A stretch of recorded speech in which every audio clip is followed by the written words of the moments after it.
अस्पताल भवन में रहने का सबसे डरावना अनुभव होता है। असलम में एक मेंटल हॉस्पिटल था जिसे लोगों के बीच में भूतिया अस्पताल के नाम से जाना जाता था। यहाँ नर्सों और डॉक्टरों को कई बार किसी के चलने की आवाज सुनाई देती थी। बहुत सालों पहले इस मेंटल हॉस्पिटल में मरीजों को बिना किसी कारण के अजीब अजीब सा एक्सपेरिमेंट करते थे, जिसके बारे में कोई सोच भी नहीं सकता। एक दिन रात को बहुत सारे मरीजों को मेंटल बस में ले जाया जा रहा था। तभी उस बस को कई मरीजों ने पलट दिया, जिससे सारे मरीज मर गए। वहां पे रहने वाले कर्मचारी इस जगह के बारे में ऑलरेडी सुन चुके थे। कहानियां बताती थीं कि रात को अस्पताल में आत्माओं और भूतों की आवाजें सुनाई देती थीं।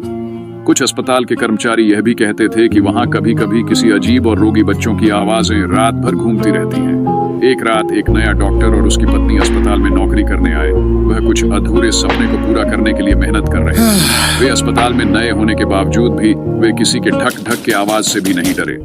उस रात जब वह अपने कामकाज के करने से थके हुए थे, वे अपने घर की तरफ चल दिए। उन्होंने देखा कि अस्पताल के कोने के एक अंधेरे कमरे के दरवाजे से रोशनी जल रही है। वे उस रोशनी को पीछा करते हुए दरवाजे पर पहुंचे और जब उन्होंने दरवाजा खोला तो वहां कुछ अजीब सा दिखा। एक बच्चा वहां खड़ा था जो उन्हें अपने आवाज से बुला रहा था। वे दोनों डॉक्टर ने बच्चे की ओर देखने के लिए हाथ बढ़ाया, लेकिन उसका हाथ खाली हो गया। वे डरे हुए थे। वह अस्पताल में झांक कर भागने का कोशिश किए, लेकिन उसका मन नहीं माना और वह जानने के लिए वापस लौटे, क्योंकि वे उस बच्चे की मदद करना चाहते थे। जब वे फिर उसी कमरे में पहुंचे तो वहां कोई नहीं था। सब कुछ साफ था और कुछ भी अजीब नहीं दिखा। डॉक्टर और उसके पत्नी को अस्पताल में भूतों की आवाजें सुनाई दिया जो वे पहले कभी नहीं सुने थे। डॉक्टर हस्बैंड और वाइफ को यह अनुभव दिल दहला दिया, लेकिन उसने अस्पताल में अपनी मेहनत जारी रखी। वे जानते थे कि ये अस्पताल भूतों के लिए घर था, लेकिन वो उससे कभी डरे नहीं थे।